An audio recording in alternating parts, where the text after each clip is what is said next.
Hey everybody, welcome again to the Deep Weeb podcast. This is where we have conversations about learning skills, developing yourself, and a whole bunch of other deep things like otaku culture. I'm KanjiEater. Jordan is still out. He's been hit by the COVIDs. We think he'll be ready for the next episode. However, if you are new around here, please do like, subscribe, follow. That way you can meet more interesting new people like our guest today, who is Laura, the head librarian from the Carolina Manga Library. I came across the Carolina Manga Library at ASIN, so that's Anime Central in the Chicago area. My wife and I always looked at Laura's panels as one of the highlights of the conventions, so very excited to have you on and sharing some of your top reading picks with us today, Laura. Please tell us a little bit about the library and yourself.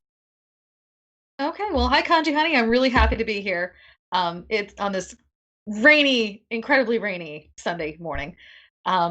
So I've been running the Carolina Manga Library since 2013. Okay. And I was actually inspired by the manga library at Anime Week in Atlanta. And I went to their library and I loved it. It was great. I loved this idea to set up a manga library at a con. But I'm a librarian with the fancy piece of paper that says I'm a librarian. So I walked in and looked at their shelves and I was like, no, let me fix this for you. So something stood out to you that was off about their content? Not enough? They weren't in order at all. And they had random volumes. Like they had volume 7 of Inuyasha and nothing else. That's the worst. I've been to those libraries. As a librarian, that hurts an internal piece of me. So my local convention, I'm down here in Columbia, South Carolina. My local convention was run by another library candidate with me. And she said, hey, Laura, you've got, 1,000 something manga just sitting around your house. Why don't you come run this little manga room for my con? And I said, okay, sure. That sounds like fun. So we had a bunch of borrowed bookshelves, whatever we could shove in the back of my Honda CRV. And we had 1,000 people in 2 days. Okay. Wow. Yeah. And the person who would go on to become my first board director looked at me and says, Laura, you need to do this. Like, this is your thing. Go. So then it hasn't stopped since then. 2019, we did 23 conventions. And then we also did hospital appearances, public school appearances, public library appearances, and 2 book festivals. and just so that people are unfamiliar with the idea, what does it mean to be a traveling manga library? So essentially, we're like literacy vampires, and we get invited into events to set up a 5,000 book library. And it's all graphic novels. It's manga, it's comics, it's web comics, it's everything that you can categorize as a graphic medium. And we set it up, we bring everything in, and we just give people free access to the books. They get to come in and read stuff that they either haven't seen since they were tiny little bitty children or stuff they've never even heard of, which is my favorite thing.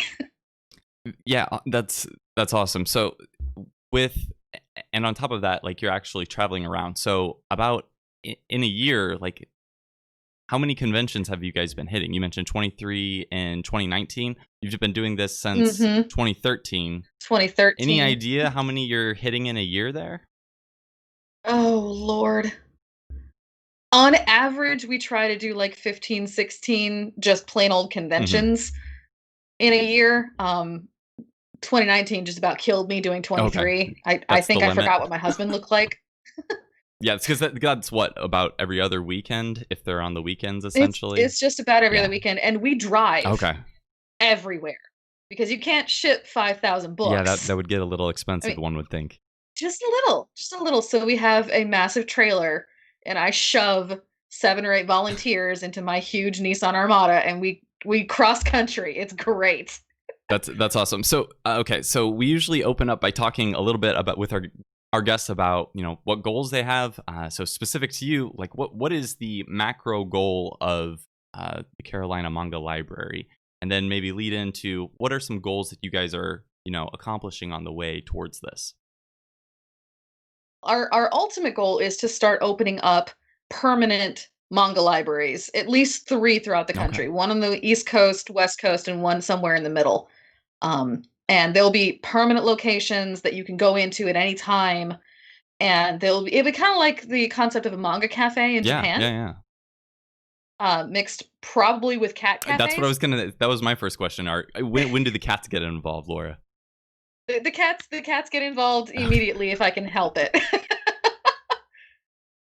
Um, so the concept of the permanent manga libraries will also be after school centers where we can do writing classes, anime clubs, all kinds of different programming for middle school, elementary school, and some high school kids to get them interested in reading again, to keep them interested in literacy. Because when I know that when I was in middle school and high school, I got turned off of writing because out of reading because I had to read all the terrible things you have to read in high school, like The Scarlet Yeah, Letter, which is a terrible book. yeah. I had a summer where my mom decided I needed to start reading classics and stop reading so much manga, and yeah, Oh, that was rough. I think I probably read more manga that summer than any summer, just to be a rebellious teen. But right. yeah, But that I mean, idea so is many kids get pervasive through our told, go society. put that comic book down and go pick up a Yeah, real yeah, book. exactly. And that's one of the reasons that why we actually invited you, Laura, was because Jordan and I both found that manga from libraries specifically is one of the reasons that we got super into Japanese stuff, and that's probably why we have this podcast and why I spent the last 6 months working in Japan, so doing a lot of cool stuff that I otherwise wouldn't have had the opportunity to do. So it all starts with a couple drawn panels. So appreciate what you're doing. So with that, so that's the big goal. So how do you get there? Like, what are some things that you're doing on your way there? Well, one of the things we have to do is network enough to get people interested in those specific areas that we're going to choose to open it Mhm. up, because I can't be flying cross country to run everything. Yeah. Um, it's hard enough driving everywhere. So we're looking for people who are really into anime and manga and really into the idea of running a library in probably California and then most likely Okay. Colorado-ish. So cover the Maybe continental Denver U.S. essentially, right? You got the middle, you got for the now. outside. Okay. Yeah. Yeah. There's actually only one other manga library outside of Japan that I know of, and it's in the Oh, Netherlands. really? Okay. Interesting. Yeah. Oh no, they're cool. They're really nice folks. Um, and then of course there's the Kirakuru Manga Library in Japan. I would love to get in contact with them. I haven't heard of that. Do you know where that's at by chance? Oh, I'll have to look it up. I'd have to look Okay. it up. I Yeah, don't know off no, the no. top of my head. That's fine. That's fine. Japanese nerd over here, latching on to any Japanese thing that gets said. Yeah. Okay. So that's kind of starting to build out the network. What other things are on your path in getting to there? Fundraising. That's the bane of my existence is fundraising, because it's hard enough to raise money when you're a nonprofit doing good things in your community, like building houses and Yeah. things. I take comic books and I make people read them. That's not something a lot of people really think, "Oh, I'm gonna get behind that. I'm gonna help that." That's not usually high on their gifting priority list. Right. Right. So you already mentioned a little bit. A friend or someone pulled you into doing this nonprofit style thing. I mean, how did you guys go about starting your own nonprofit? What sort of things did you guys have to tackle in order to get this as a nonprofit? Well, the first thing you have to understand is there's two different kinds of registration. You have to register with the national federal government, and you have to register with your state. Okay. The state is easy. The state is wonderful. The state is a two-page application. It's usually on the Secretary of State's website, easy Mhm. peasy. The federal one is 49 pages long. Oh gosh.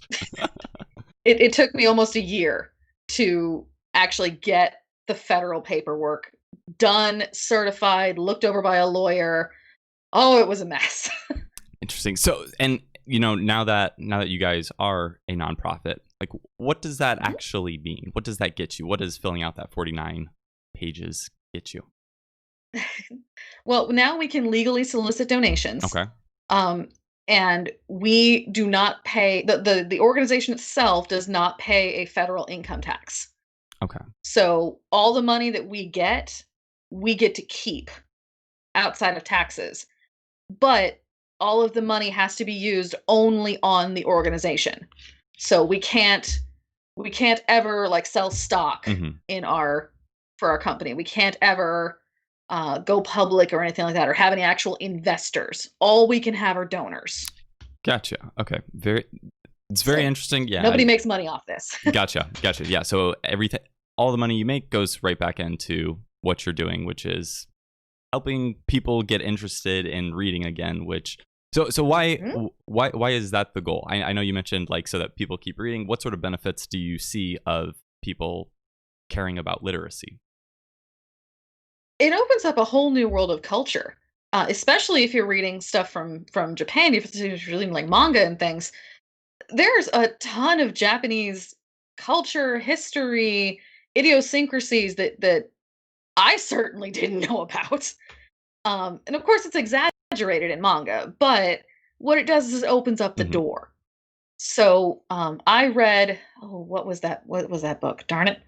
Oh, I read. Oh, I can't think of the title. Oh, shoot! There's this wonderful, wonderful book that came out 2 or 3 years ago, and it's all about this woman living through World War II in Hmm. Japan, and it's almost it's almost an autobiography, and it's about her experiences when they dropped the bombs and her experiences and growing up in that era. And as soon as I read it, well, after I stopped crying, I I went and read at least 10 more books on life on what happened during that time for Hmm. them. And it takes you out of your little microcosm world, and it shows you there's more things going on outside of your phone Yeah. screen. Yeah. Great point. I think yeah, I can't overstate that enough. That it definitely felt like, especially through learning Japanese, that was one of the things that really just opened my eyes about. I mean, especially growing up only in America, only seeing things through this lens, seeing that multiculturalism is an interesting growing experience. So back to kind of the convention. So I've only been to ASIN, which is the one over here in the Chicago area, Rosemont. What Mhm. are some other of the conventions that you've gone to? You've gone to many more than I have. What's the best ones? Which ones would you recommend? Okay, so ASIN's my Okay, baby. so that is one of your ASIN favorites, will huh? always be my baby. I went to high school in Chicago, and it was in 1999-ish that I went to my first Anime Central, and Crispin Freeman, Yep. and he was the main guest. He's such a sweetheart. I love him to death. And Fred Gallagher from Mega Okay. Tokyo, the webcomic, was the other artist guest. And I didn't cosplay. I didn't know what cosplay was at that point. All I knew was that I really liked Mhm. anime. So I went to this con and I haven't looked back since. So I love Anime Central. MomoCon is my second favorite Okay. con. Where's that one at? Um, that one's in Atlanta, Okay. Georgia, and it's usually the weekend after Oh, ASIN. gotcha.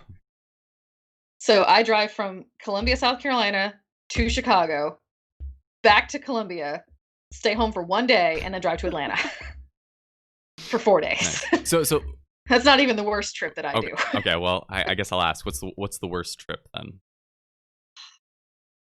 I had to be in New York City one weekend, and then the next weekend I had to be in Miami. Oof.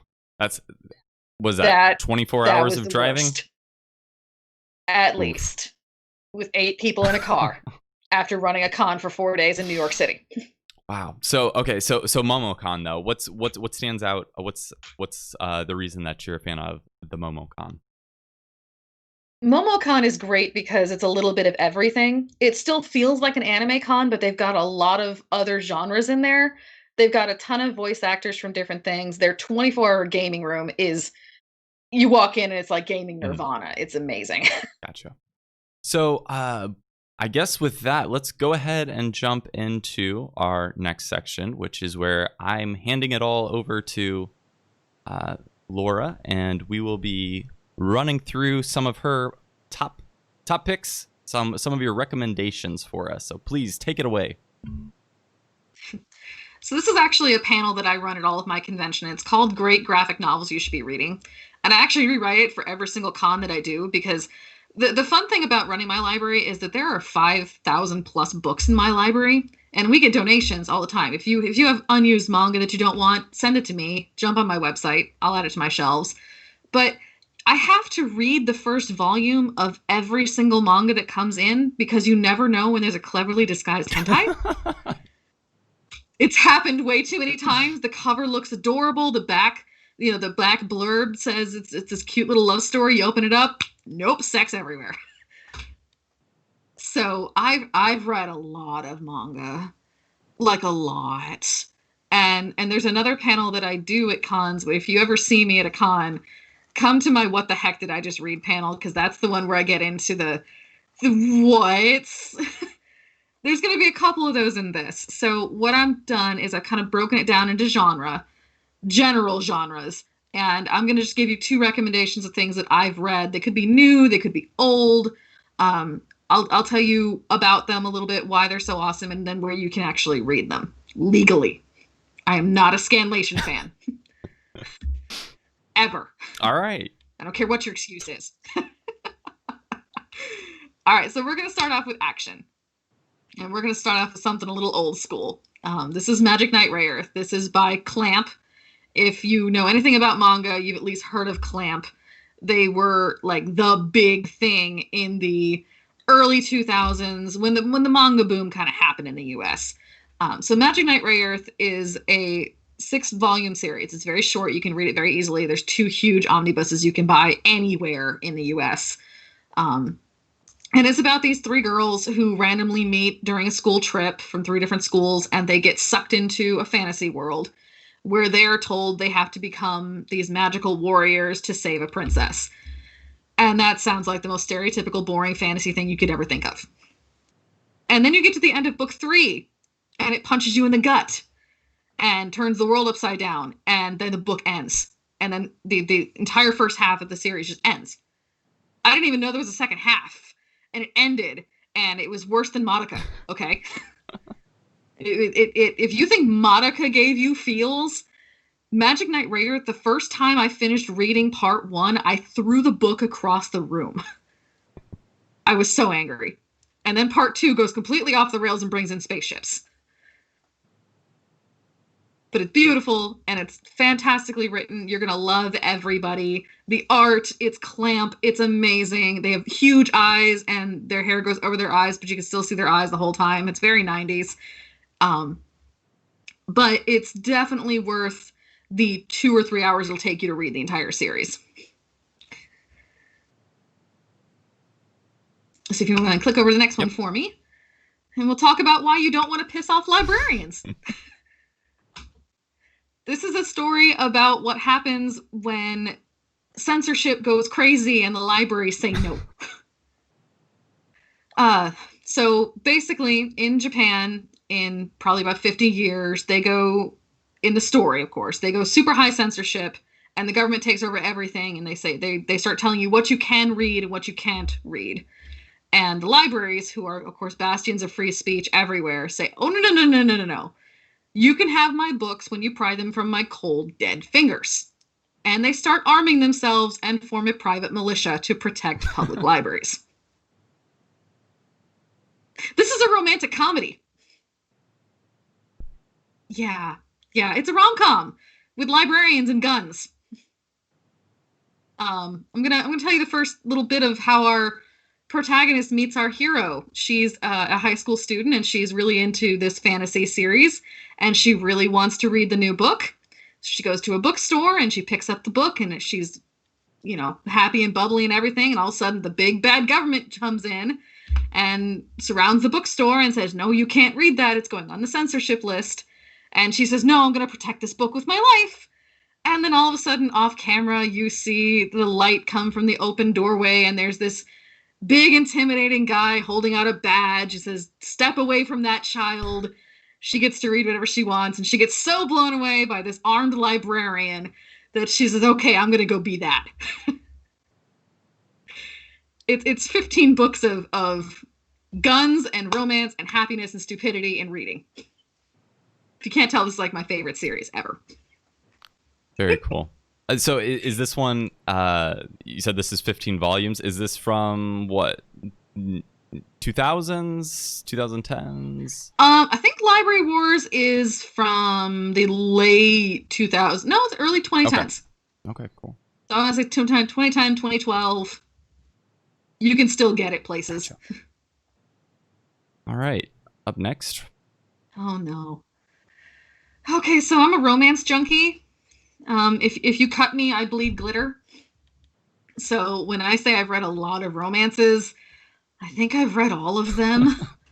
um, oh, and I should preface this real quick. I usually preface this in the beginning. I'm only going to talk about 2 series in each of these genres. So if I don't mention your favorite series ever, please don't think that it's not the best series ever still, okay? I actually had somebody go and file a complaint at a convention against me because I didn't talk about Berserk under action. True story. I mean, Berserk is pretty Please good. don't think... Oh, Berserk is amazing. Don't get me wrong. Berserk is fantastic. But everyone's heard of it. So I very rarely talk about it because I love telling you guys about some niche things. Yeah, I don't think I've ever been. So like Snow White with the I don't red think hair. I've ever been to a convention where you talked about Naruto, One Piece, Bleach, which are what everybody knows. So that's Everybody knows those. But I do like referencing them in. If you liked Naruto, you will love this. Gotcha. Yep. Yeah. So Snow White with the red hair. Funny story. I actually watched the anime first. And as soon as I got through the first half of the anime, I was like, this has to be a manga. There's no way that an original fantasy love story can be this well written and not be based on a manga. So I was right. So Snow White with red hair is about a young lady with red hair who is an apothecary with her grandparents. And the local prince drives by and he sees the apothecary and he sees red hair in the window. Literally just red hair. So he goes to his advisors and says, hey, listen, there's a chick with red hair working down at the drugstore. I want you to get her for me, and she's going to be my new concubine. I don't know her name. I don't know anything about her, but she has red hair. So our little protagonist says, no. And rather than cause trouble for her family, she cuts her hair off, sends it to the prince as a thank you note, and then runs into the woods. Hence the Snow White part, because she's going through the woods and she finds an abandoned house and she meets this really hot dude with white hair and his 2 little servants. Turns out he's the prince of another country. So he goes home, he takes her home, and she's going to become his royal apothecary once she gets through school. And it's just a really cute, sweet love story that's mostly about a geopolitical power struggle between the 2 kingdoms. It's one of those unexpected things. You think it's going to be this sweet little shoujo romancy thing, and then it turns into this talks about peace. It's like Spice and Wolf, where you think it's going to be about a mostly naked fox woman, when in fact it's about agriculture and commerce. Snow White with the red hair is kind of the same way. So it's a great love story. Everybody in it is perfect. You're going to love every character, including the people you're supposed to hate. So it's really cute, it's really fun, and the artwork's really nice. And how long is this one?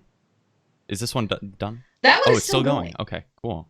It's only been published in the US for the last 2 years, I think. Excuse me. Ready for the next one? Oh, sure, why not?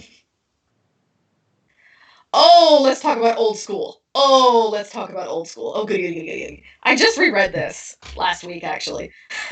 Probably why it's on here. So, Oh My Goddess it came out in the late 1990s, early 2000s, and it was one of the first big hits in America when it came over, because the premise is so stupid. It's such a typical shoujo thing. A down-on-his-luck college student who is like the nicest guy ever is trying to order a pizza, and he accidentally calls the goddess hotline, which is a direct hotline to heaven. And a goddess shows up and says, I'm going to grant you a wish. And him, being smart little college boy that he is, says, well, I wish a goddess like you would come and stay with me forever. So the contract gets approved, and she now lives on Earth. Thankfully, he's the nicest guy ever. She's the sweetest goddess on this side of the earth. And her 2 sisters are insane. And they show up too. And then there's more goddesses that show up. And then God shows up a couple of times.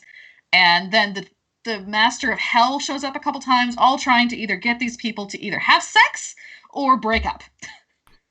Is literally the point of 42 books of series. That's a long one. Nice. Oh, it's so long. They just re-released it in the US as omnibus editions, thank goodness. I had all 42 original volumes, and I quite happily put those into the manga library so I could buy the new pretty omnibuses for myself. But it's very 90s. It's very early 2000s. There's a lot of sweat drops. There's a lot of, anime falls, face falls. They were really popular back then. A lot more popular than they are now.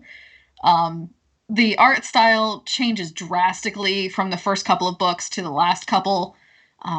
It just gets more streamlined and prettier. But at the very beginning, it's going to be very sketchy, which a lot of folks that aren't used to the old school versions of manga aren't going to like in the beginning. The tones are really weird. The color tones are just really strange. But you're going to get sucked in because you're going to like everybody again. And it's such a huge part of when you're reading. You have to actually like somebody in the series. Because why would you keep paying attention if you don't like anybody? This was actually one that was always at my library growing up, and I always skipped it. So it's funny to hear you bring this one up. Oh, no! You should try it. It's not, so good. It's not Naruto, or I think Rave Master was the one that was always at my library that I was drawn to. Oh, Rave Master's a good one too. Yeah, darn it. Always skipped this one, so I'll have to put it back on the list. Well, it was girly, so I'm sure you didn't that was look probably at it too. I would read just about anything that came through our library, so Clamp stuff too. But yeah, I definitely skipped that one. Mm-hmm. Oh Lord. Okay, so this was one of my weird finds. Actually, both of the horror ones are going to be weird finds. So The Witch's House, I've only read the first book. I don't even know if there's a second book, and I don't care because it was that good. It's another one of those where you think you're reading a story about one thing and you're actually reading a story about another thing that's really horrible and involves child killing, which is always fun in horror manga. Let's see if I can sum this up without spoiling it. A girl has a really terrible life and a witch offers her a chance to come live in her witch house, but she has to eat the blood of children to stay immortal forever. And there's a talking cat. It's dark, it's creepy, it's going to make you cry like a 5-year-old because the whole thing is just tragic, it makes for good reading. It really does. When you really feel for something, it actually makes you wonder. And then, of course, the character designs, just looking at the cover, they're really cool character designs. The witches are so creepy. There's not a ton to say about Witch's House because nobody's ever heard of it, and there's only 1 or 2 books of it out. But that's why I wanted to throw it on here, because this is the kind of stuff that I come across whenever I open up these strange boxes on my front porch. Okay, nice. And then you have crap like this. I do know this one. I'm pretty big into horror, so this one I'm like, oh, yep, I know this one. I didn't know Witch's House, but yeah, this one sticks out when you see it on a bookshelf in Japan. Goldfish. I have not. Have you read it? I flicked through it, but I have not read it. If you flip through it, you pretty much got the gist. So, hey, American folks, you've seen The Walking Dead. Replace the zombies with goldfish that fly and talk. It's literally the entire series. So it's B horror, right? Yeah, at least. But somehow it's like 10 books long. Yeah, that is surprising that they've actually. I noticed that as well. There's quite a few books on this series. I don't know how they can keep going that long, but then again, I also didn't know how The Walking Dead kept going that long. But Shibuya Goldfish is literally about flying alien goldfish that like to eat you, and they randomly say creepy words as they eat you. And it's a survival flick, and it'll give you nightmares about your goldfish because you're going to be sitting at bed at night. You're going to watch your cute little beta goldfish over in your little tank in your bedroom, and you're not going to want to turn the light off. My fish is trying to eat me. Oh man, I'm just thinking about some scenes from that book now. Man, they lay their eggs inside people. They hatch goldfish out of your mouth. Oh man, it's weird. Interesting. Oh, let's talk about something else. Stupid goldfish. Okay. Oh boy. I'm sorry in advance. I forgot that I wrote these like, you know, what was it, like 11 o'clock last night after I'd been driving all day long to get back from Thanksgiving. So I forgot about some of the things I sent you. Okay. Meadery Days might be out of print right now, but I think Viz Media has it, so I think you can still read it on their website. All right. So we have our main character, who is a guy in high school who is kind of a badass and thinks he's all punk and everything, but he's actually really nice. And he wakes up one morning, and his right hand is now a woman. He's 17, and his right hand is now a woman. Hijinks ensue. There's a creepy reason, or the tragic reason why she's on his hand, and she can actually control his arm because it is literally her body. And she does cute things like clean his apartment for him while he's asleep, dragging his sleeping body along the floor as she cleans, and she cooks him breakfast, which then she makes a little portion for herself and somehow eats. And then all the hijinks that you're thinking of in your head, every single bad joke that's been in every single Adam Sandler movie happens in this series. And for some reason, it's amazing because I love this idiot. He's a nice idiot, and his facial, the way the artist draws the facial expressions, it looks like I was staring at my younger brother when he was doing some of these facial expressions. Like, okay, you obviously looked in a mirror, or you did these jokes and you photographed it or something. It's just so stupid. It's such a stupid idea. Why would you have a woman as your right hand? Who would even think of that? I want to go meet this person and see if they need a hug. Or at least a girlfriend. But it's nothing compared to the next one. It's nothing compared to it's nothing compared to this. Okay, so a lot of people who are watching this are staring at this cover and thinking, okay, why should I care about a strange woman in an alien in a leopard print bikini? Well, this was by Rumiko Takahashi. A lot of people either know that name or have no idea, but I guarantee you know who she is. This is the genius behind Inuyasha, the genius behind, of course, the new Yashahime series that I haven't watched yet because I'm lame. Yep. Is it good? My wife likes it, I think, because she was really into Inuyasha. Inuyasha was one of those series I read a lot from the library, but I don't know. I don't remember all the characters, so it's a lot of. I think if you're invested in that world, you'd probably appreciate it more than I would. Gotcha. Well, this was Rumiko Takahashi's first hit. This is Urusei Yatsura, mostly known as Lum. A lot of people, when you're talking about the series, they have no idea what the actual title is. They just call it, oh, that's the Lum series, because that's our main character's name is Lum. All right. Stick with me on this one. All right. Aliens invade Earth. And they're these ogre people that wear leopard print outfits. And they come down to Earth, and they say, okay, we're very fair aliens. We're going to give you a sporting chance. We're going to randomly pick a human from somewhere on the planet, and they're going to play tag with our alien princess. They have 3 days, and if they can successfully grab her horns on her head, we will not invade and destroy Earth. So, of course, the governments of the world, they're like, okay, I guess that's the plan. So they make a huge list, and they take a dart, and they throw it at the list, and they pick a high school student in Japan, because of course they do. And he's the most disgusting, lecherous, mouth-breathing idiot that you will ever not want to meet in your high school classes. He's the guy that you would never want to sit next to because he's constantly making lewd jokes. The only thing this guy thinks about is getting women laid. And you just told him that he gets to go chase around a leopard print bikini princess and try to grab her. Fully sanctioned by the government. Chapter 1. Tiny spoiler warning, he does catch her and they don't invade Earth, but she decides that because she's now been violated, she has to marry him now. and then he's got 4 other fiancés somehow. She's got 3 or 4 fiancés. She's got a bunch of old warrior princess buddies from outer space that show up and keep trying to beat the crap out of him. It's the stupidest, funniest bit of weird you will ever read.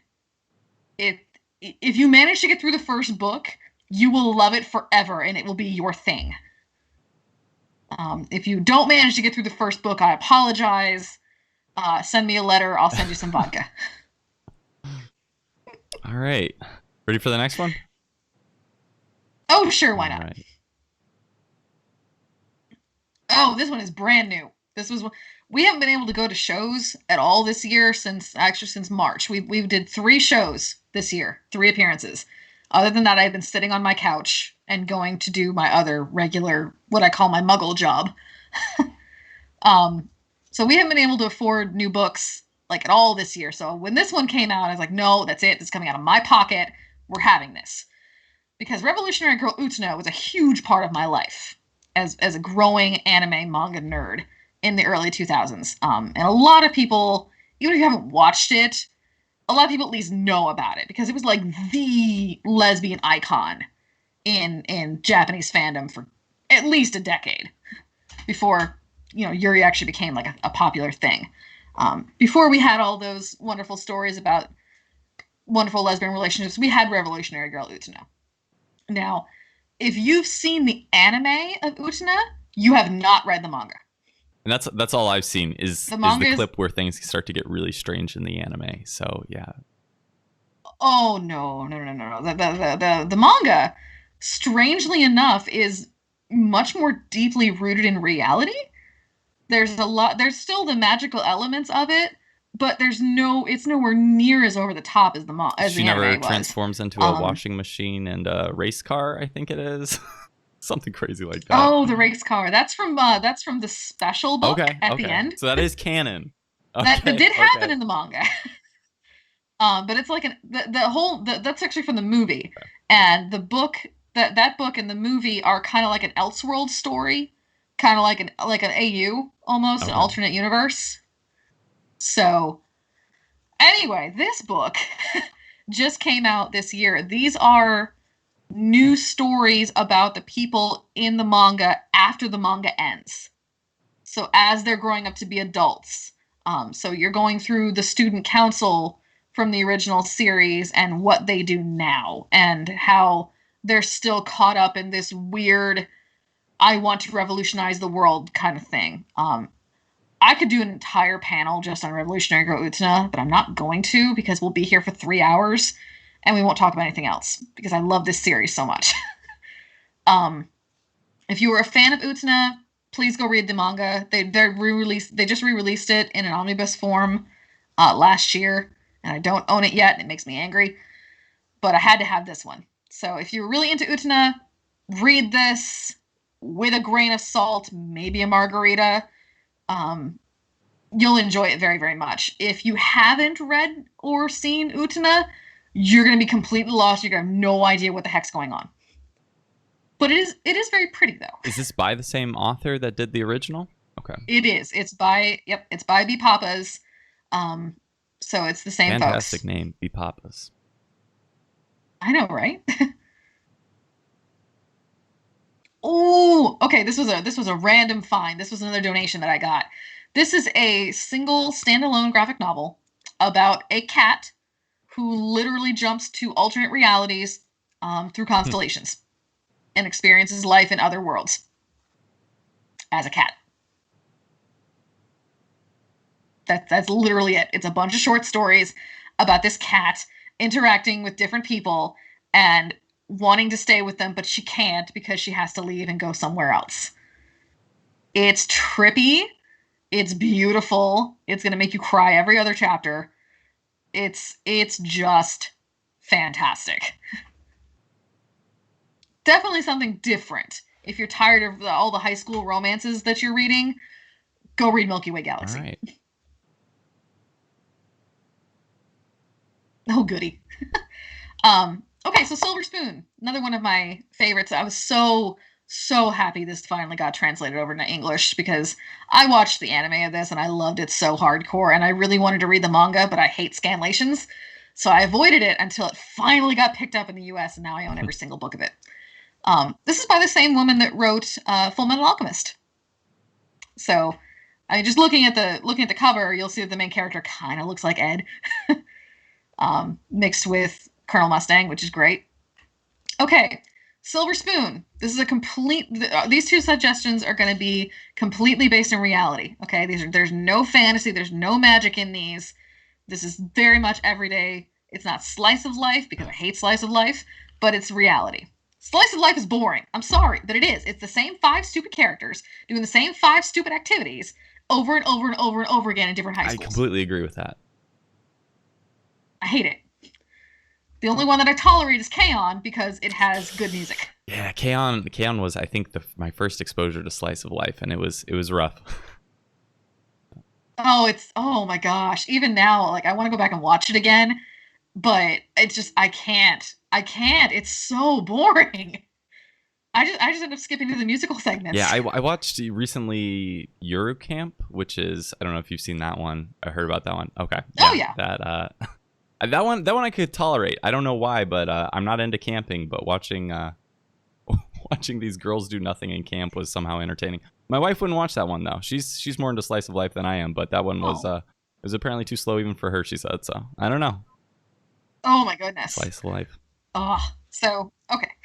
Sorry, tangent about slice of life. Back to the Silver Spoon. Okay, so City Boy from Tokyo is a major cram school nerd. He's been pushed by his abusive father his whole life to achieve, and he has to go to a good college because his dad went to a good college, and if he doesn't get anything but straight A's, he gets, shat upon, basically. So he's so sick of his family, and he's so burned out on studying that when high school entrance exams come around, he decides, all right, I am going to find a high school as far away from Tokyo as I can get that has dorms that I can pass the entrance exam for. I don't care where it is. Just get me out of Tokyo and away from my horrible family. So he ends up going to an agricultural high school. So you drop a city boy from Tokyo into, middle of nowhere, Kansas, essentially.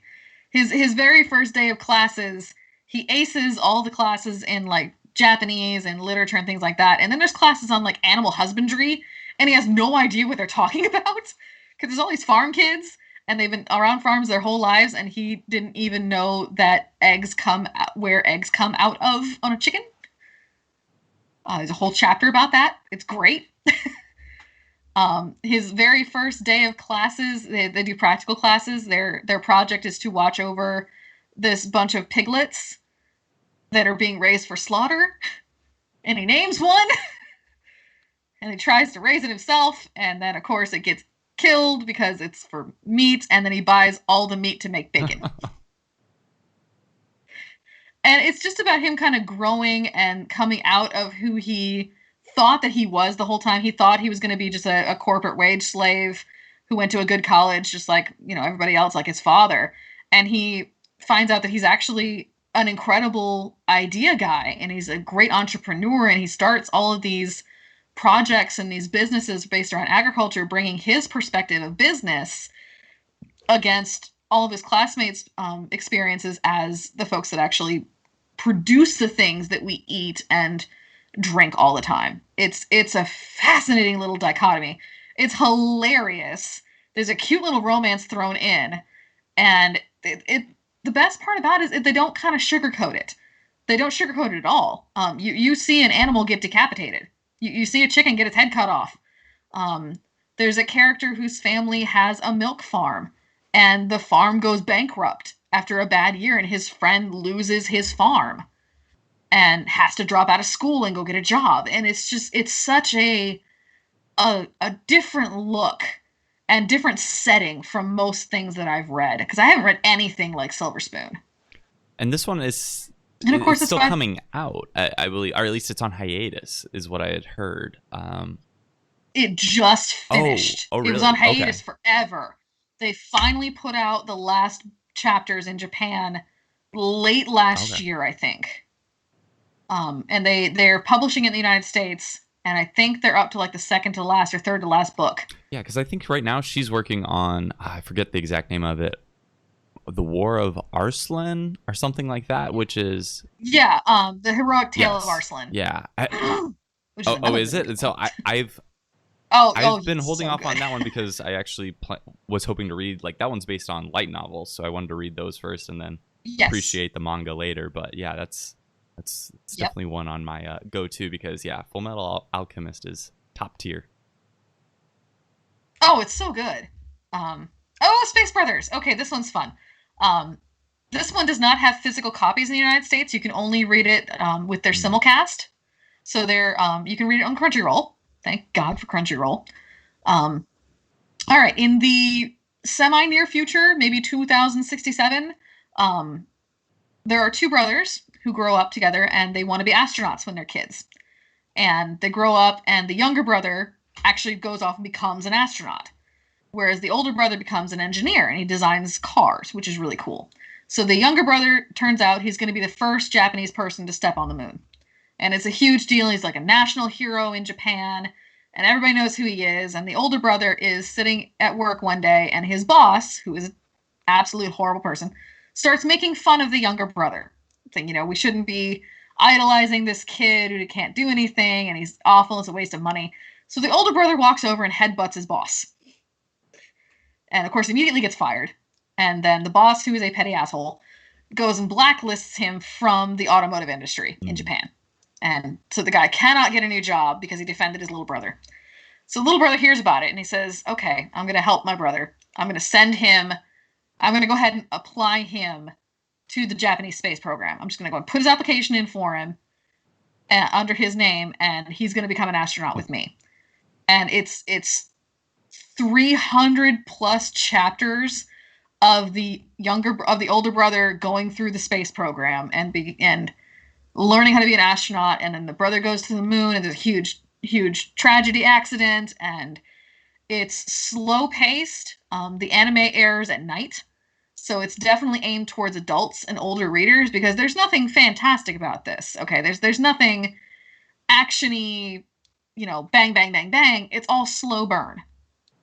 But everybody is fun in this series. Everyone's insane. That fun kind of manga insane that you only get in manga, where they'll do things like headbutt their boss and somehow not get arrested for it. So Space Brothers is so fun. You can, like I said, you can read it on Crunchyroll. It's up to past 350 chapters, I think, at this point. It's been in publication for a while, but it's so good. Oh, it's so good. I'm gonna go read it again. Yeah, this one got on my radar from either this year or last year. It won, I think, a Japanese award from this website called I think it's Kono Manga ga Sugoi, which is just this manga is awesome. The website that gives awards for manga being awesome, well named. And yeah, this one was at the top of their list, and I have found their recommendations, like your own, are usually pretty spot on. So I'll have to check this one out because by cover, I did disregard this one as slice of life, which we just got done ranting about, but that is what this one, the vibes it gave me. So this is not slice of life, or this still is, but it's worth it. Which one? It's not slice of life at all. That's why I call this topic reality. It's non-real. It's realistic fiction. Okay. Is technically what the librarian term is for it. I'll put it on the read list. Sounds good. All right, so this one is actually not a manga, sort of. So this is actually by George Takei, and everybody in the United States knows who George Takei is. He's from Star Trek, and he's the oh my guy. Okay, so the cool thing about George Takei is that his family emigrated to the United States shortly before World War I, and he was born shortly before World War II broke out.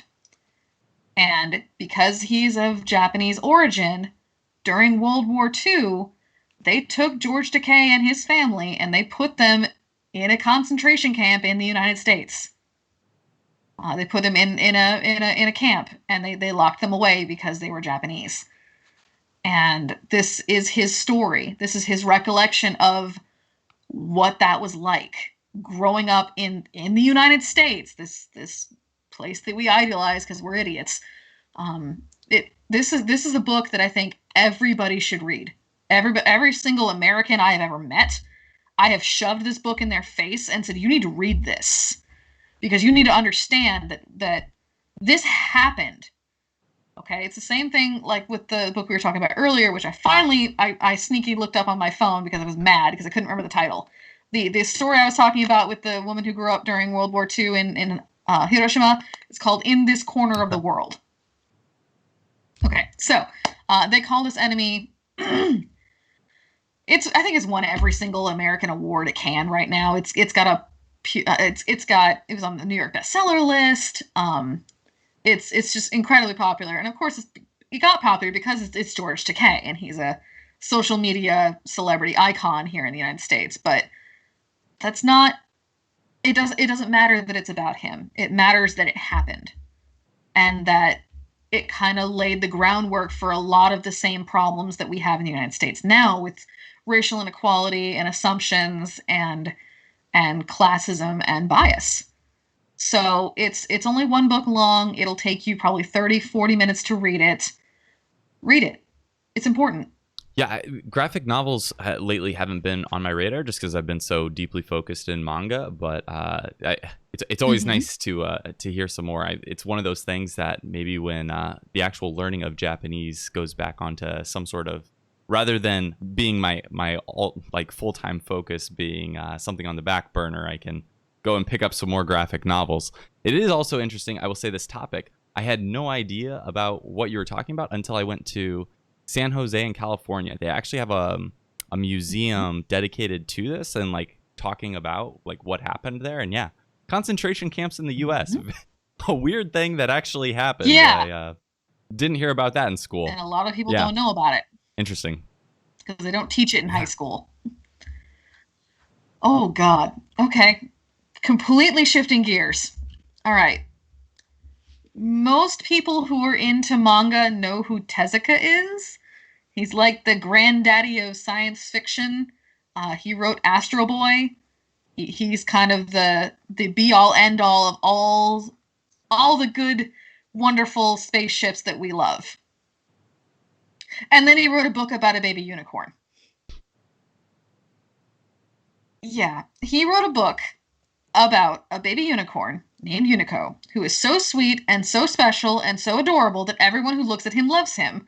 And the gods get jealous, and they tell the west wind to go pick up the baby unicorn and drop it somewhere where it can't make friends with anybody, and it makes friends anyway. Rinse and repeat.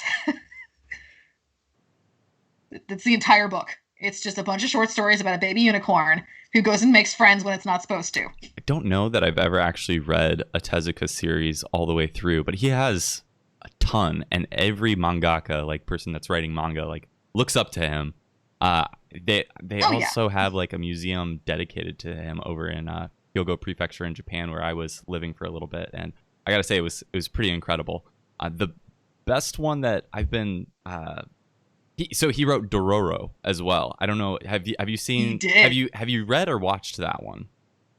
Both? Okay. Both. So with the new reboot of Dororo, I thought that was absolutely fantastic. And then the manga is in his own like style. Obviously, like he's been gone for a while, so he's Yes. but the manga, like how does that compare to the new reboot, would you say? They're certainly capturing his spirit. And they're capturing what they're doing is I love it when they do this. They take a story that is now classic and is very much a product of the particular creator, and they are reshaping it for a modern audience. Because you give any middle school or high schooler that's reading manga right now, you go give them a book of Tezuka and they're going to get lost and not understand a thing that's going on, and they're not going to be able to follow it because his stuff was so intricate. It was so much. It's an endurance trial to get through a Tezuka book. And you're going to love the endurance trial while you're doing it. But it's an endurance trial, and most kids don't have the attention span to keep through it. So what they're doing is they're kind of streamlining his vision in with modern storytelling. So I think it's going to be good. All right. Oh God. All right, so I threw this one on here because I was tired and I'm sorry, and it's Christmas. This is what I call my challenge book. This is terrible. Okay, this is possibly the worst thing in my library. Okay, this is what people, they walk in and they ask me, okay, what's the worst thing in here? And I take them either to the Star Wars manga or to this. And this is so bad that the challenge I usually give people is, here, I'm just gonna hand you the book. You need to read the back cover to yourself without cracking a smile. Usually I win. Usually they can't get through this without a what the bloody hell is this woman talking about kind of thing. So, this is a shoujo manga about a young lady who, it's Christmas time and she's walking down the streets shopping, and this hot dude bumps into her and he's wearing a leather collar. And they brush arms and he turns around and says, "Oh, my darling, my wonderful, I found you. You're my Santa." And she says, "What?" And then all of a sudden, a leather leash appears around her right wrist, connected to his neck, and he turns into a reindeer. And they travel throughout Japan delivering toys to children and granting wishes. What more needs to be said? There you go. It is this hands down the stupidest thing in my library. I mean, and that's, like I said, that's almost as bad as the Star Wars manga, which is just a new level of hell. Oh, okay. Fill us in. What's wrong with the Star Wars manga? All right.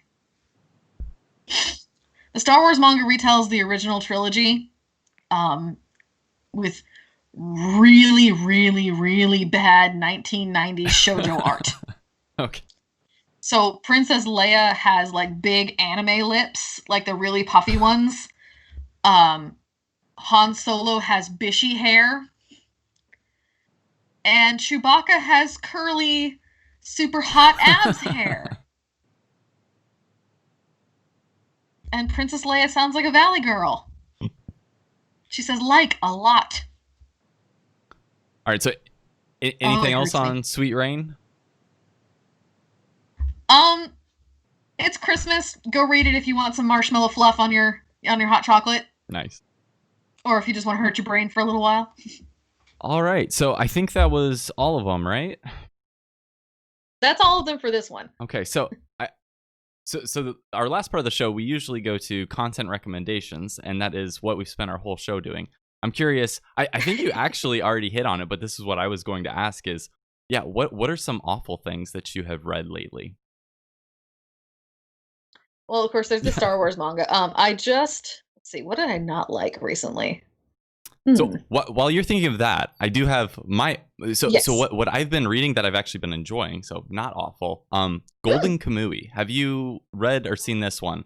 Oh, it's so good. So where are you at in that one? Oh, I'm not nearly as far as I should be. I haven't had the chance to read a lot of stuff. Most of the time I get to read when I'm at a con or an event because it's like in between people. So since, the world ended earlier this year, I've been sitting at home and going to my part-time job has turned into my full-time muggle job. So, I work a normal 9 to 5 job and I'm like normal and I can't have my hair pink and I hate everything. So I haven't read as much as I want to. So I think I'm only up to book 3. Yeah. I think I'm way behind. I think they have like 17 volumes in English or so. I've read up in that one at least through to where it started being just like weekly serialization, and I gotta say that one doesn't stop. Oh, okay. It's just consistently awesome. So that's definitely one worth checking out and worth reading, because as far as I haven't, and maybe you have some suggestions based on this, but I haven't found one that quite has teaches you so much as it's going on and being funny in the process. So there's constant hijinks ensuing, and yet you're learning about Ainu culture and the foliage and hunting all throughout this adventure that they're on. This I don't want to call it national treasures, but they are piecing together pieces of a map. So like that sort of thing. Yeah. Okay, so I actually have a couple Yeah. suggestions Hit me for with you. them. This is the best part of my job when people tell me what they like and I say, okay, go read this next. All right, you need to read Vinland That's Saga. next on my list. Okay, yes. Agreed. Good, Okay. good. People that don't know, Vinland Saga is all about the Norse, the Vikings, basically. The Norse, the Caven Norse, and about their culture and what we've discovered about it, and then a very, very, very violent history of it. That's all up my alley. Yep. Oh, it's so good. Um, okay, so weird pitch. Stick with me on this one. Food Okay. Wars. That's red You haired wouldn't kid. think it. Yeah, Okay. red-haired kid. Yeah, I think that one just ended. Yeah. Okay. Heard of it. Yeah. Yeah, it just ended. If you don't know what Food Wars is, here's a basic summary of it. It's a non-traditional battle manga about about cooking. Think Iron Chef in high school, drawn by a former hentai artist. I did not know he was a former hentai artist. You read the first chapter and you can tell because the idea, whatever pops into your head when you think of the word foodgasm, have it drawn by a hentai artist. I think I've seen the first episode of the anime, and that explains a lot. Yeah. Okay. Yeah. But it's so much fun because they give you the recipes for everything that they make, and they actually go through all the cooking techniques and all the cooking terms. And I learned more about being a chef from that stupid manga than I did for years of watching Elton Brown. Don't get me wrong, I love my Elton Brown. He's a national treasure. But oh, it's so fun. Any other suggestions on that vein? If not, any awful Thank you. manga that you want to shame? Oh, more awful manga plug. Oy. See, I'm always careful when I say that there's something awful because there's always somebody out there that really, really loved it. And as a librarian, you have to be really careful. Even with the Star Wars manga, I actually made a huge faux pas at a con last year, and I'm so upset about this. He came in and he started reading the Star Wars manga, and I looked at him and said, "Oh no, honey, no, let me find you something better." And well, because it's awful, okay? It just is.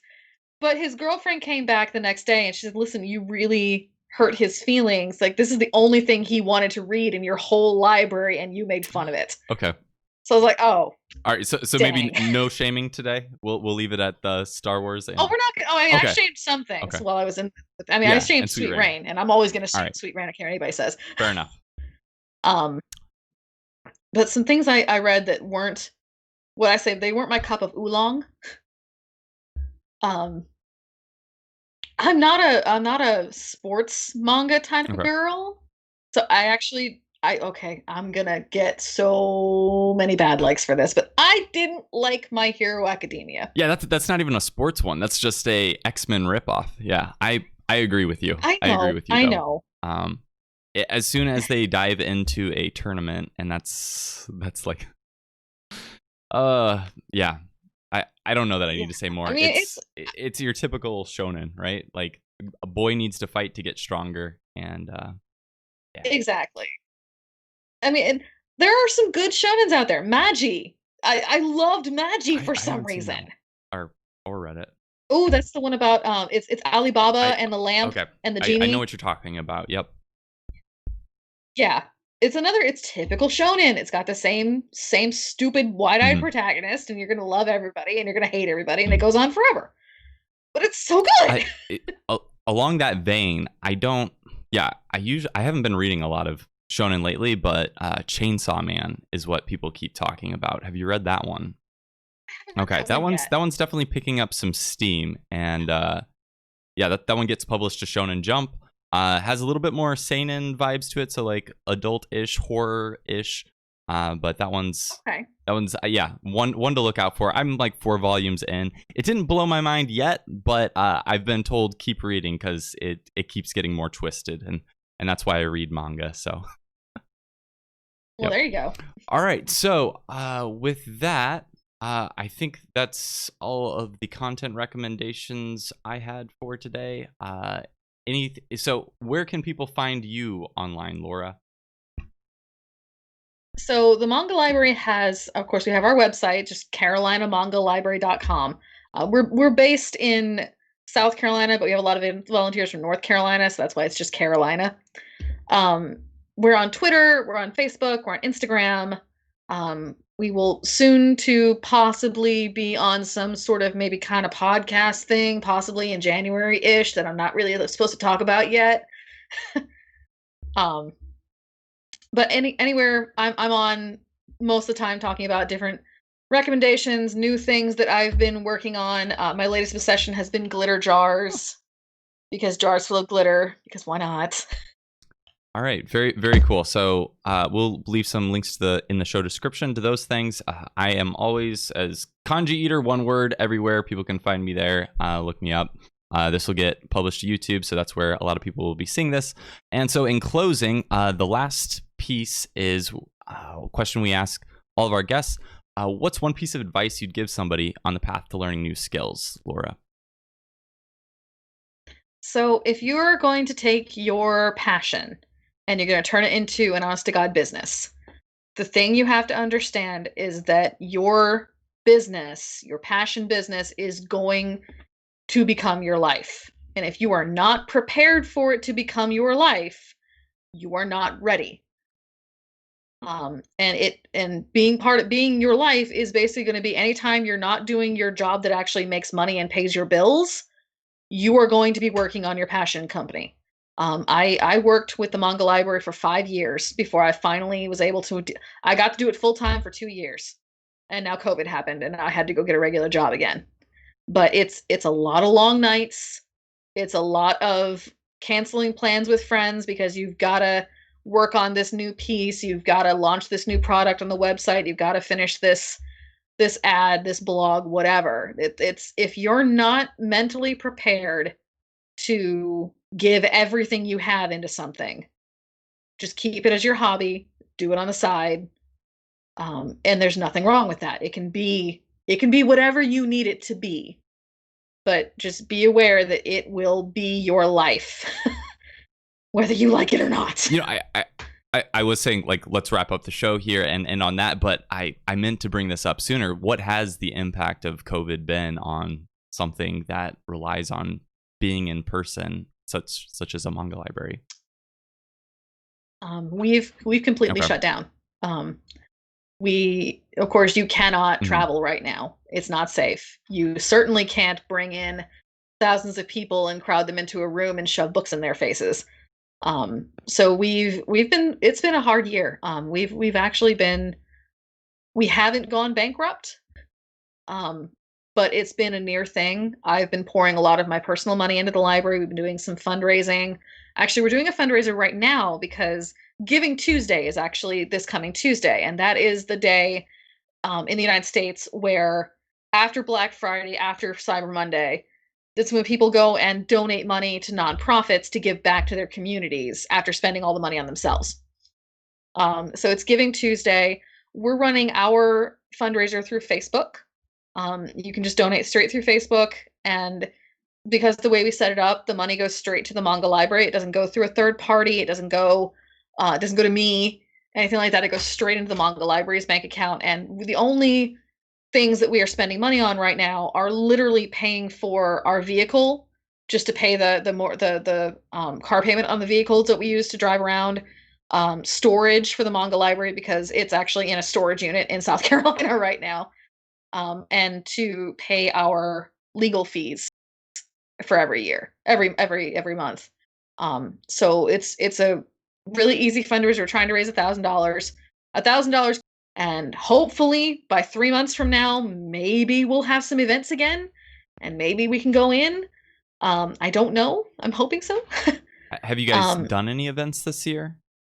We did 3. We were Okay. able to do. We did Nashicon, which is in Columbia. We did AgamaCon, which is also in South Carolina, and we did Chattanooga. What was that con called? Shoot, it was the first year we'd ever been there. Oh darn it! I think it's just called Chattanooga Con, Chattacon, something like that, Mhm. in February in Chattanooga. But that was it.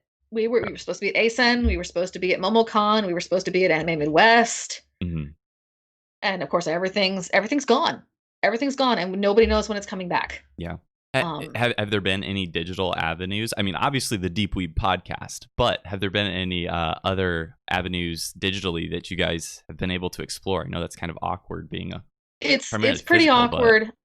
I've done my great graphic novels panel for a couple of smaller shows that did like an online show, Mhm. but what we do is so personal and so hands-on and so face-to-face that it's almost impossible to do what we do virtually because it's not a virtual thing. I mean, the best thing I could do would be maybe putting links up to places to read manga online Mhm. legally. That's about it. And you can only do that so many times in a month. Yeah. um so yeah, it's been a rough year. So, if you would like to help out, like you mentioned, your Facebook page has a link to the donations, and is that people can donate now, or does it start Yep. Tuesday? How does that work? Nope, it actually started last night. And it goes until next Friday. And there's actually a drawing for it too. Every $5 you donate, you get your name thrown into a really big bag for a prize pack. And I put together 10 prize packs. There's 2 volume 1s of different manga series that you get. And they're random, but they're guaranteed volume 1s. You get one of our cosplay calendars. We did a big collaboration fundraiser earlier this year with a bunch of cosplayers from all over the world who sent in pictures of them in costume reading manga. I love those. So we've got a couple of those left over that are going to go in the prize packs. We have our holographic bookmarks. We have a lot of our handmade stuff. We have a small version of my glitter jars. And we're just going to do a live drawing next Saturday with the people that enter. All right, so if you guys are interested in manga and reading and any of the recommendations that Laura's mentioned, go ahead and say thanks on her Facebook and give us a small donation. She'd really appreciate it. And yeah, I just want to say thanks again for coming on. Like I said, me and my wife always look at your con as one of the highlights. Finally, you've given my wife a reason to watch something that I've made now. So I appreciate Oh, I appreciate you coming on and having some fun on here.